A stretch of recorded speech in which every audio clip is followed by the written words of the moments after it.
문재인 정부가 출범한 지 한 달이 지났습니다. 문 대통령에 대한 높은 지지율이 보여주듯 국민들의 기대는 어느 때보다 커 보입니다. 하지만 임기 5년에 60개월 중 불과 1개월이 지난 만큼 지금부터 진짜 시작이라는 지적도 많습니다. 최창렬 용인대 교수, 허성우 국가디자인연구소 이사장 두 분 모셨습니다. 어서 오십시오.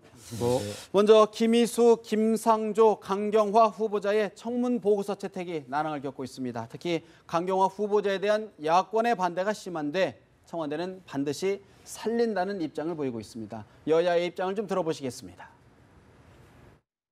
강경화 외교부 장관 후보자에 대한 인사청문 경과 보고서 채택 논의가 진척이 없어 보입니다. 그래서 이렇게 간곡히 호소드립니다. 국회는 그간 한미 동맹의 중요성을 누누이 강조해 왔습니다. 문재인 정부 들어 그 첫 단축 꿰기를 목전에 두고 있습니다. 바로 한미 정상회담의 개최입니다. 또 외교 현안이 산적해 있습니다. 강경화 후보자는 국제사회에서 검증된 인사입니다. 청문 경과 보고서를 조속한 시일 내에 채택해 주시기를 바랍니다. 다음 주에 국회 여야 상임위원장과 오찬을 추진한다고 어제 일방적 통보를 해왔습니다. 야당의 목소리에는 귀도 기울이지 않으면서 단순히 밥만 먹고 언론 사진만 찍는 것이 진정한 협치는 아니라고 생각합니다. 독단과 독선의 국정 운영을 고집하는 한 우리는 그 일방통행식 국정에 들러리 서기는 어렵다는 점을 말씀드립니다. 김상조, 강경화 후보자는 결코 임명이 강행되어서는 안 됩니다.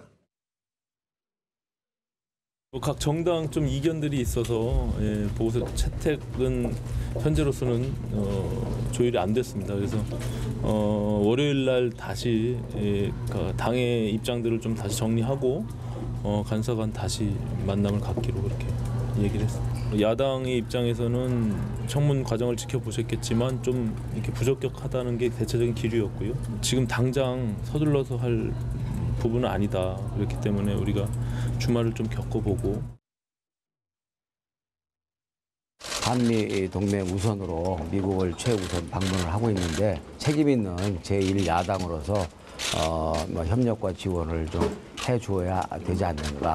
강경화 후보자와 관련해서는 역량의 측면에서는 여러 가지 판단을 가질 수 있겠지만 국제 무대에서 다년간 쌓은 여러 가지 인적 네트워크가 대한민국 외교력 강화에도 도움이 될 수 있는 그런 자산이어서 좀 적극적인 협력을 당부를 했습니다. 정우택 대표의 그 대답은 당내의 사정이나 분위기가 좀 어렵다라는 그런 이야기를 했고요. 청와대 전병헌 정무수석의 이야기까지 들어봤는데요. 한국당, 바른정당 외에도 캐스팅 보트를 쥐고 있는 국민의당의 반대가 거센 것 같습니다. 최 교수님, 사실 지금 청문회 전국 굉장히 난항의 난항을 거듭하고 있는데 어떻게 진단하고 계신지요? 오늘 김희수 헌법재판소장 후보자 청문 보고서도 채택이 안 됐어요. 불발됐고 지금 강경화 외교장관 후보자에 대해서는 이제 국민의당에서도 안 된다는 입장이잖아요. 김상조 공정거래위원장 후보자에 대해서는 비록 조건부이긴 하지만 국민의당이 좀 이제 찬성 쪽으로 선회할 가능성이 많고 조건부라는 건 사실상 인정하겠다는 얘기거든요.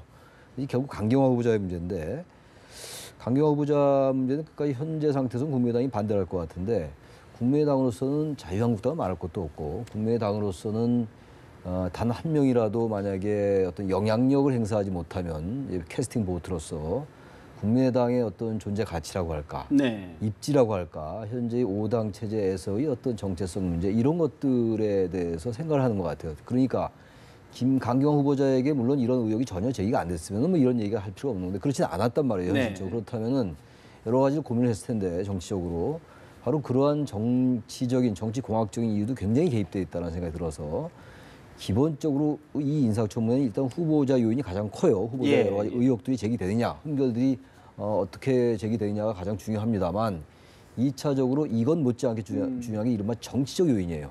1차적으로 후보자 요인, 둘째 정치적 요인이거든요. 정치적 요인이라는 것은 대통령이 얼마나 강한 임명 의지를 갖고 있냐의 문제고 그리고 그때의 그 정부의 지지도. 지금 문재인 대통령의 지지율이 굉장히 높잖아요. 84%, 82% 이렇잖아요. 갤럽에 의하면. 역대 최고란 말이죠. 이 부분도 굉장히 변수가 되고 또 하나 문제는 그 당시 여야의 대립의 정도 이런 게 굉장히 영향을 줘 상황 변수로서. 근데 지금 후자와 전자가 다 개입돼 있는 거죠. 그래서 강경화 후보자는 대단히 어려운데 대신 제가 아까 잠깐 언급한 대통령의 임명지가 대단히 높아요 지금. 예. 강경화 후보자의 경우는 여성이고 비외모 출신이라는 상징성이 있고 하기 때문에 그것이 어떻게 맞물리냐에 따라서 정국이 앞으로 어떻게 되냐가 될 것 같아요. 사실 이제 한국당 입장에서는 임명을 강행할 경우에 협치는 없다 이렇게 좀 공언하고 있는 상황이거든요. 우리 이사장님 어떻게 보고 계시는지요? 지금 이제 뭐 청문회 이제 관련된 내부는 우리 최 교수님께서 잘 설명해 주셨는데요. 저는 좀 다른 측면에서 보면은 일단 그 이번 청문회를 이제 일단 1막으로 본다면은 네. 이제 뭐 김상조, 김인수, 강경화를 이제 1라운드로 본다면은 1라운드와 관련된 입법부의 입장은 이미 명확하게 이미 밝혀졌다. 왜냐하면 그 이제 전문성이라든가 도덕성 이런 게 다 결정이 됐고요. 다만 이제 모든 후보들이 그 의혹과 관련된 부분들을 다 해명했지 않습니까? 예. 근데 그 해명이 두 가지에 부합이 돼야 됩니다. 하나는 뭐냐면은 이 이제 국민 눈높이에 맞는 해명이 됐어야 되는 거예요. 그리고 대통령이 정한 그 5대 원칙에 예. 과연 어느 정도 그 맞느냐, 거기에 근접하느냐에 따라서 다른데 예를 들어 이제 후보자마다 조금 입장이 좀 달라요. 예를 들어서 그 김상조 후보자 같은 경우는 예. 뭐 도덕적으로 흠결이 좀 있다 하더라도 전문성에서는 어쨌든 타의 추정을 부분한다. 그 부분은 여당도 일정 부분 인정하는 부분이에요. 그래서 예. 부인의 이제 조건부 일단 뭐 그 조건부로 일단 청문회 보고서 채택하자 했는데 오늘 사실 불발이 됐어요. 됐는데 이제 강경화 후보자 같은 경우는 이 도덕성도 문제 있고 그렇다면 또 전문성이 그나마 뭐 어떤 아주 특별하게 전문성에 대해서 야당이 요구하는 충족을 맞췄느냐 하는 부분이거든요. 청와대에서는 예를 들어 국제 유엔 사무총장 3대에 걸쳐서 경험을 쌓았기 때문에 국제적 검증은 다 거친 거 아니냐 이런 그런데 얘기는. 뭐 그렇게 객관적으로 보면 그게 맞는 얘기예요. 예. 국제적으로 그런 경험을 갖고 있는 분이 많지 않은 게 사실이에요. 어떻게 보면 굉장히 중요한 자산이에요. 우리나라에서도. 그러나 이제 우리가 볼 때는 야당에서 요구하는 건 뭐냐면 북한 핵 문제 이걸 어떻게 해결할 거냐 하는 부분에 대해서는 명확한 자신의 또 소신이 없는 거예요. 그 얼버무리고 이 북한 핵 문제는 얼버무릴 일이 아니다는 거죠. 다만 이제 그 전병헌 정무수석이 청와대를 오늘 방문했잖아요. 예. 그래서 지금 청와대 입장을 전달하면서 강경화 후보자는 좀 가능하면 채택해달라 이렇게 요구를 했는데 저는 두 가지 목적이 있다고 봅니다. 하나는 정말로 강경화 후보에 대한 이 반드시 관철시키는 의지도 있지만 또 하나는 뭐냐면은 정말 정무수석 입장이기 때문에 야3당을 다니면서 정말로 이 강경화 후보자에 대해서 어떤 정말로 생각을 하고 있는지 정확하게 실제로 파악하기 위해서 가서 그래서 최종적으로 대통령한테 이 사항을 보고할 그런 의무가 있단 말입니다. 예. 그렇기 때문에 오늘 대통령께 보고를 할 것 같아요. 제가 볼 때 통상적으로. 그러면 그 분위기 각 후보자마다 분위기가 있단 말입니다. 거기에 대해서 그것을 놓고 정무적인 판단을 할 가능성이 높다. 이례적이죠. 지금 들어보니까 어떤 특정한 외교 사안에 대해서 얘기하는 것 같지는 않고 전반적인 언론적인 얘기를 한 거예요. 지금 뭐 대통령이 그동안 취임하고 난 다음에 문재인 대통령이 특사 파견한 상황, 네. 그리고 4강을 비롯해서 우방국들과 통화한 일들 이런 것들 쭉 설명하고 그리고 외교적 현안 이런 것들 중에서 사드 얘기를 지금 한 게 핵심인 것 같아요. 예, 예. 사드는 지금 뭐 방금 앵커께서 지적한 것처럼 사드는 한미 간의 그 약속이다. 약속이니까 뭐 되돌리지 않는다는 그런 취지고. 근데 그거 못지않게 중요한 게 그럼에도 불구하고 국내에서의 민주적 정당성, 절차적 정당성을 지켜나가겠다. 그래서 환경 영향 평가 소홀히 하지 않겠다. 이 부분도 굉장히 핵심인 것 같아요. 이 두 가지를 다 강조하는 것 같습니다. 그게 바로 오늘 안보실장 브리핑의 핵심이 아니냐 이렇게 보여집니다. 사실 이제 한미 정상회담 정확한 날짜는 확정되지는 않았는데 굉장히 우려가 높아요. 이런 메시지가 미국 측에서는 어떤 메시지를 좀 읽힐까요? 좀 균열을 우려하는 목소리가 적지 않지 않습니까? 지금 미국에서 지금 굉장히 들려오는 뭐 일단 조야 얘기들을 들어보면은 이 한국에서의 그 사드 배치와 관련돼서 뭐 환경 평가를 다시 한다든가 이런 부분들이 결국 뭐냐면 사드 배치 자체를 부정적으로 보지 않냐. 그래서 나머지 내기 자체가 어쨌든 금년 안에 배치해서 실은 운영하기는 어렵다고 판단하지 하고 있지 않습니까? 그거는 뭐냐면 결국 이제 한미 간의 전 정부에서 맺어졌던 한미 간의 어떤 그 합의가 결국 파기될 수밖에 없지 않느냐. 결국 이제 시간 벌기용이다 이렇게 볼 수밖에 없죠. 그러니까 오늘 이제 정의용 실장이 이제 직접 나와서 이 사드 관련된 몇 가지 원칙을 중심으로 사드 배치를 하겠다 했는데 그 중에서 이제 환경 평가와 관련돼서는 뭐 투명하게 하겠다. 절차에 투명하게 하겠다는 것은 뭔가 좀 석연찮은 이야기가 많다는 거예요.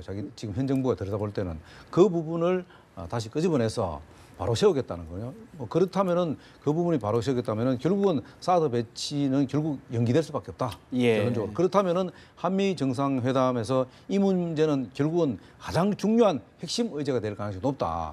그랬을 때 우리가 꺼낼 수 있는 사드 배치와 관련돼서 우리가 꺼낼 수 있는 다른 카드가 뭐냐, 방어할 수 있는 카드냐. 그 부분에 대해서는 오늘 지금 언급이 없었거든요. 없기 때문에 일단 오늘 지금 정의용 실장이 나와서 직접 브리핑하는 내용은 결국은 국내에서 사드 배치를 처리하려고 하지 않는 그런 의혹에 대해서 뭔가를 좀 이렇게 그 의혹을 좀 잠재우는 그런 수준의 뭐 브리핑이 아니냐 이렇게 보고 있습니다. 결국은 이제 한미 정상회담이 얼마 남지 않았는데 결국 이제 강경화 외교부 장관, 지금 외교수장인데 사실은 이제 여러 절차상 보면 굉장히 시간이 촉박해 보이거든요. 네, 그렇죠. 문재인 대통령 입장에서는 어떤 출구를 찾아야 될 것으로 보이는데 임명 강행할까요? 어떻게 전망하십니까? 글쎄요, 뭐 단정하기는 어려울 것 같아요. 지금 여러 변수가 있기 때문에 일단 국민의당의 현재의 기류는 부정적이고 부적격 채택 내지는 채택을 안 하는 경우. 그럼 이제 강행하게 되면 그 뒤에 후폭풍이 너무나 커요. 지금 정부 조직법에 대해서는 야당이 반대하지 않지만 저 일자리 추경도 그렇고 그리고 향후 또 지금 인사청문회가 12개 해야 되는 거잖아요. 기본적으로 야당의 의사를 완전히 무시할 수가 없겠죠. 따라서 저는 국민의당이 어떻게 변할지 모르겠어요. 제가 아까 또다시 강조합니다만 대통령의 지지율 같은 것도 굉장히 중요한 변수고요. 또 하나 무시할 수 없는 변수가 위안부 할머니들의 강경화 후보자에 대한 지지예요. 저는 이 변수는 만만한 변수가 아니라고 봅니다. 지금 별로 국민의당이 이 부분을 의식하지 않는 듯하게 행동을 하는 것 같은데 이런 부분들이 국민의당의 입장을 바꿀 수도 있지 않느냐. 그리고 지금 한미 정상회담은 워낙 지금 긴박한 거예요. 그리고 강경화 후보자에게 제기됐던 여러 가지 의혹들은 사실 다른 후보들에게도 조금씩 제기됐던 부분들이기 때문에 이 부분은 좀 정치적인 면이 많이 개입되어 있다고. 좀 과도하다 이렇게 보시면. 좀 지엽적인 의혹들을 좀 부풀린 경향이 없지 않아요. 한두 가지 이미 인정했던 것이고 그리고 후보자로 내정할 때 문재인 대통령도 얘기를 했던 거잖아요. 양해를 구했죠. 구했고 그리고 또 시인했고 사과했고 다른 것들은 사실 해명될 수 있는 부분도 있어요. 관점에 따라서는. 그래서 지금 야당의 그 의혹적이라는 게 지금 반대한 기류가 아까 말씀드렸다시피 자유한국당은 그렇다 치더라도 국민의당으로서는 캐스팅 보트로서의 그 역할을 해야 된다라는 그 강박관념이 분명히 존재할 거라고 저는 생각합니다. 제 추론입니다만. 근데 지금 정상회담을 앞두고 있죠. 게다가 지금 대통령이 이렇게 강국하게 얘기를 할 거라고 또 봐요, 앞으로. 지금 오늘 전병훈 수석이 또 박수원 비대위원장도 방문해서 얘기를 했고 지금 전방위적으로 여권이 지금 설득에 나선 상황이기 때문에 계속 이렇게 설득하고 또 위안부 할머니들의 지지 선언이 계속 있고 이렇게 된다면은 국민의당이 마냥 반대만 할 수는 없지 않을까. 나름의 부담스러울 것 같아요. 오히려 국민의당에도 부담을 느낄 수가 있다 생각보다. 사실 이제 12일 날 월요일이죠. 다음 주 월요일 날 문재인 대통령이 국회에서 추경 예산과 관련한 시정연설이 예정돼 있는데 어떤 변곡점, 전환점이 될까요? 될 수 있다고 봅니다. 거기서 대통령이 간곡하게 호소할 수가 있죠. 지금 상황이 정말 정말 여권으로서는 이 부분에 대해서 만약에 강경화 후보자의 임명을 철회하게 된다면요, 굉장히 오히려 출구가 막힐 수가 있어요. 그래서 그 대신 무조건 대통령의 권한이니까 임명한다라고 가지는 않을 것 같고 그래서도 안 된다고 봅니다. 어쨌든 최대한으로 여권이 나서서 야당을 설득하고 협조를 구하고 이런 자세를 보여줄 거라고 보고 그럴 때 국민들의 지지를 힘입어서 국민들의 지지를 근거로 해가지고 임명을 하더라도 어떤 후폭풍을 최소화할 수 있기 때문에 저는 그런 수순을 밟음으로써 결국은 강경화 후보자의 임명 쪽으로 하지 않을까 이렇게 생각하고 좀 국민의당의 이 기류의 변화 가능성은 전 배제할 수 없다. 있다고 봅니다. 저는 뭐 이제 이게 대통령이 뭐 강행할 것인지 뭐 국민의당이 어떻게 할 것인지 그건 뭐 짐작은 할 수 없습니다만 다만 이제 두 가지 지적하고 싶은 게 첫 번째 하나는 뭐냐면은 과연 그 위안부 할머니들이 지금은 이제 강경화 후보를 지지했지 않습니까? 그러면은 만약 위안부 할머니를 해결만 위해서 외교부 장관이 되냐 하는 건 아니거든요. 그리고 각종 시민단체들이 청문회에 나와서 콩나라 반나라 하는 게 이게 선례가 돼버리면요. 다음에 청문회 어떤 후보가 나오더라도 그와 관련된 시민단체들이 나와서 지지성명했을 때 그때는 또 어떡할 거냐. 이런 부분들을 우리가 냉정히 생각해봐야 됩니다. 외교부 장관이 갖는 그 상징적 의미라는 것은 위안부 할머니들만의 어떤 외교부 장관이 아니지 않습니까? 물론 위안부 할머니도 굉장히 외교적으로 중요하죠. 그러나 예. 문제는 뭐냐면 어떤 외교부 장관도 그 자리에 가면은 위안부 할머니에 대한 부분은 항상 관심을 가질 수밖에 없어요. 그러나 더 중요한 것은 외적으로 지금 이제 야당의 문제를 지적했습니다만은 그 선진국 같은 데는 대의민주주의를 해온 실천해온 나라들이기 때문에 야당에서 청문 보고서를 만약에 채택을 하지 않고 대통령이 밀어붙이게 되면은 네. 그 외무부 장관이 갖는 상징성 때문에 우리가 그 각국 나라와 일단 협상은 실무 협상이나 협상을 할 경우에 협상 테이블에서 협상력을 높일 수가 없어요. 그렇지 않습니까? 언제 또 바뀔지 모르고 입법부에서 그것을 채택도 안 한 후보를 어떻게 장관이 앉아서 협상 테이블에 협상을 할 수 있냐 이렇게 생각할 수 있거든요. 물론 만날 수는 있겠죠. 그러나 그런 부분들도 국익 부분도 우리가 생각해야 되는 부분입니다. 이렇기 때문에 예. 이 부분은 결국은 중요한 것은 이제 국민의당이 결성 보도를 지고 있다고 하는데 국민의당도 만만치 않을 겁니다. 왜냐하면은 이낙연 총리를 사실 좀 문제가 있으면은 국민의당이 일단은 그 합의를 해준 겁니다. 예. 동의를 해주기 때문에 됐기 때문에 이제는 국민의당이 이 다른 부분에 있어서는 쉽게 물러서지는 않는다. 왜냐하면 국민 눈높이에 맞출 수밖에 없는 국민 거예요. 눈높이를 말씀하셨는데 사실 이제 오늘 갤럽 여론조사를 보니까 문재인 대통령에 대한 국정 지지율이 82%예요. 사실 이제 국민 눈높이라는 것이 결국 이제 수치로 볼 수밖에 없는 건데 이런 여론에 대해서는 어떻게 보시는지? 국민 눈높이가 지금 82% 네네. 나오네. 지금 82%지 화면으로 않습니까? 보고 계시는데요. 근데 저것도 어떻게 보면 내용적으로 네. 지금 이제 직무수행 평가지 않습니까? 예. 직무수행 평가는 사실은 그 대통령이 지금 취임하자마자 지금 한 달 동안 얼마나 많은 소통 행보를 해왔습니까? 그 부분에 대해서는 저도 개인적으로 동의를 합니다. 잘했다고 하지만은 그러나 저기서 그 직무수행 평가 항목을 쭉 들여다보면요. 결국은 지금 쟁점화되고 있는 사드 문제라든가 안보 문제에 대해서는 그렇게 높은 점수가 아니다 말입니다. 그런데 그 직무수행 평가가 높다고 해서 인사청문회까지도 그것을 영향을 미치게 된다 하면은 그거는 앞뒤가 안 맞는 이야기다. 이제 그런 그래서 부분들이 말이죠. 이제 야당한테는 부담이 될 수 있다는 거죠. 부담은 될 수 있지만은 예. 그 원칙을 깰 수는 없는 거 아니겠습니까? 원칙은 대통령이 지지율이 높다고 해서 그 인사청문회 자체를 그러면 아예 하지 말아야 되는 건 아니지 않습니까? 그런 그 측면보다도 얘기죠. 일리가 있는 말씀인데 지금 그런 측면보다는 대통령의 국정수행 지지도가 지지도잖아요. 그냥 지지도. 우리가 흔히 얘기하는. 당연히 세대별로 다르고 지역별로 달라요. 그걸 어떻게 다 얘기할 수는 없는 거잖아요. 그걸 총괄적으로 얘기하는 건데 항목별로도 당연히 다르죠. 그러나 제가 아까 계속 얘기하는 게 이 청문회는요. 이게 미국, 한국, 필리핀 이런 나라가 주로 하고 있어요. 영국도 하고 있긴 합니다만 영국은 그렇게 강하지가 않아요. 근데 이 청문회의 요인이 굉장히 많아요. 제가 또 강조합니다만 후보자 요인보다 어떤 면에서부터 정치적 요인이 더 강해요. 사실은. 네. 왜 그 말씀을 드리냐면은 같은 요인이라도 지난 정권들도 그랬습니다. 통과된 사람이 있고 낭만 사람이 있고 그래요.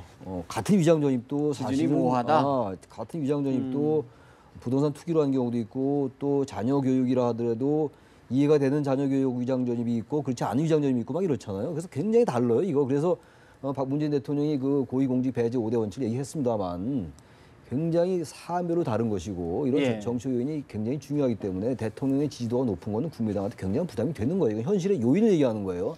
당위를 얘기하는 게 아닙니다. 저는 예. 당위적으로 얘기할 수 있어요. 당위로 얘기한다면요. 저는 강경화 후보자가 여성이라는 것 그리고 비외무부 출신이라는 게 굉장히 중요한 의미가 있다고 봅니다. 왜냐하면 외교부는 어디보다도 이 순혈주의가 강한 동네예요. 강한 곳입니다. 검찰의 기스 문화가 굉장히 강한 조직이잖아요. 외교부도 마찬가지예요. 네. 만만치 않은 조직이거든요. 고시 문화가 강하죠. 네, 그렇기 네, 때문에 기스 이런 문화. 부분들을 한번 들어가서 그 외교부가 잘못돼 있다는 게 아니라 외무공무원 사회가 비외무부 출신이 이른바 유리천장이라는 얘기 많이 하잖아요. 그래서 정말로 도저히 국민들이 받아들일 수 없는 흥결이다라면 그 정말 저 사람은 외교장관으로서 너무나 문제가 있다라고 하는 게 아니면 이 두 가지는 굉장히 좀 중요한 요인이다. 게다가 문재인 대통령이 했던 그 지지율 이런 네. 문재인 대통령의 지지율 이런 것들이 중요한 요인이기 때문에 국민의당이 야당이지만 캐스팅 보터지만 이런 것들을 무시하기 어렵다라는 말씀을 드리는 제가 한 겁니다. 말씀, 제가 말씀드리고 싶은 게 이 청문회 제도는 이게 야당이 만들어진 것도 아닙니다. 여야 간 합의해서 만들어진 제도고요. 그리고 지금 노무현 대통령 때부터 쭉 이게 지금 이어져 왔던 겁니다. 왜 굳이 유독 문재인 정부 때 인사청문회가 브레이크 걸렸다고 해서 이 부분이 지금 뭐 제도적으로 문제 있다 이렇게 지적하는 것은 아니, 조금 저는 지난 정부 때 앞뒤가 지적을 만나지 했어요. 아니 않습니까? 저한테 그런 지적하시면 안 되고 네. 저는 항상 그런 청문회 제도가 그런 점이 있다고 지적하는 것이지. 다만 제가 말씀드린 지금 것은 청구라고 이야기하는 게 절대로 아니에요. 그 청문회 제도에 문제가 있다 하더라도 따라야 된다? 예를 들어서 전문성이 확실히 뛰어나든가 그러니까 청문회 위원들을 압도하는 그런 전문성이 있다든가 도덕적으로 문제 있다 그렇다 하더라도 그 그러면- 부분에 대해서 조금 국민이 납득하는 해명이 되면은 그거는 지금까지 다 통과되어 왔지 않습니까? 그렇다 그러면 김희수 헌법재판소장 청문 보고서 채택에 대해서는 어떻게 보십니까? 사실 큰 이견이 없는 것 같은데 좀 난항인 것 같은데 어떻게 보십니까? 그건 이제 국민의당 문제보다는 결국 이제 그 한국당의 문제예요. 왜냐하면은 저도 개인적으로 김희수 그 소장 내정자가 그 배모 씨 뭐그 운전기사. 운전기사 그분은 실정법 위반이기 때문에 그 당시는 그렇게 할 수밖에 없지 않겠다는 그런 심정은 갑니다. 다만 한 가지 좀 아쉬운 건 뭐냐면은 왜 꼭 인사청문회 때 대해서 두 분이 하해하느냐. 미리 좀 그 부분에 대해서 좀 용서를 구해서 어떻겠냐 하는 부분이에요. 그것을 야당에서 그 부분을 제기한 부분도 있거든요. 그렇지 않습니까? 근데 그런 부분들이 좀 이게 너무 이 청문회를 위해서 이 뭘 사과를 한다든가 진정성이 좀 부족하지 않냐 이런 부분이고요. 그러나 김희수 후보자 같은 경우는 어쨌든 중요한 것은 이 헌법재판소가 갖는 그 균형 감각 이 굉장히 중요하거든요. 그 부분에 좀 부족하다는 거예요. 한쪽으로 너무 치우치다 했다 보니까 이념적으로 치우치다 보니까 공정성에 문제가 생긴다는 거예요. 그 부분을 지적하다 보니까 그거는 여야가 관계없이 그 부분에 대해서 상당히 그 우리가 심각하게 고민해야 할 부분이다. 헌법재판소가 갖는 의미가 있기 때문에 일각에서는 헌법재판소장 청문회에 5.18 민주운동 피해자까지 불러야 되느냐라는 또 일각의 비판적인 시각도 있고요. 어떻게 그야말로 이 시민군을 태운 이제 그 버스를 운전했던 분 배용준 씨인가요? 네.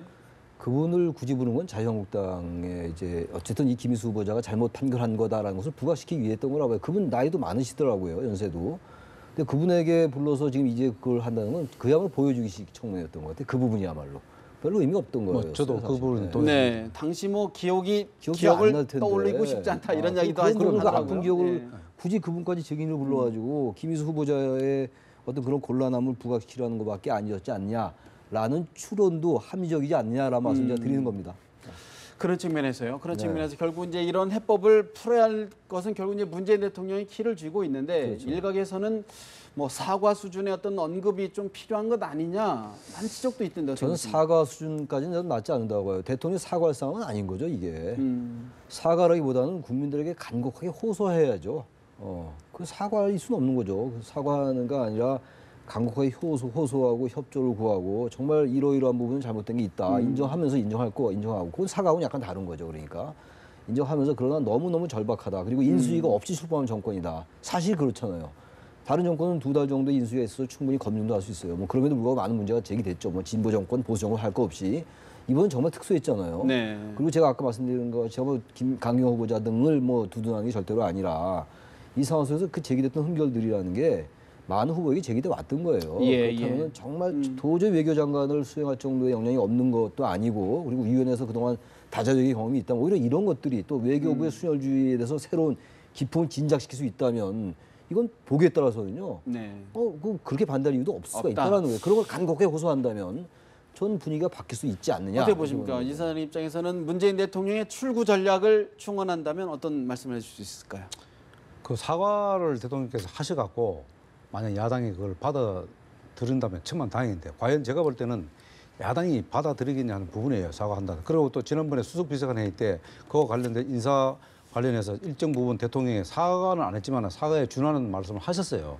하셨기 때문에 이제는 그 부분은 이미 시간 타이밍을 놓치고 다 지났다는 거예요. 그렇기 때문에 지금은 앞으로는 대통령께서 어떤 경우든지 이 부분에 대해서는 사실 지명 철회를 할 수 있는 건 해야 된다고 봅니다.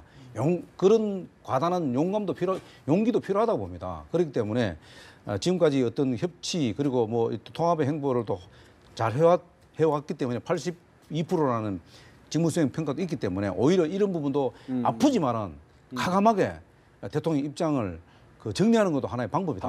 저는 그래 봅니다. 알겠습니다. 사실 이제 안보 문제 국민들 걱정이 큽니다. 북한의 도발 계속 이어지고 있습니다. 우리 한미도 안보도 좀 지켜야 될 것 같습니다. 오늘 말씀 여기서 줄여야 될 것 같습니다. 두 분 말씀 잘 들었습니다. 말씀 고맙습니다.